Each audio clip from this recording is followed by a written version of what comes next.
How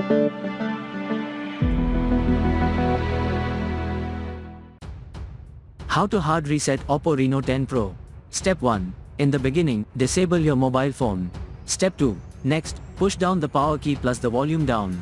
Step 3. When you see the Oppo logo on the screen, release the power button, but keep pressing the volume down.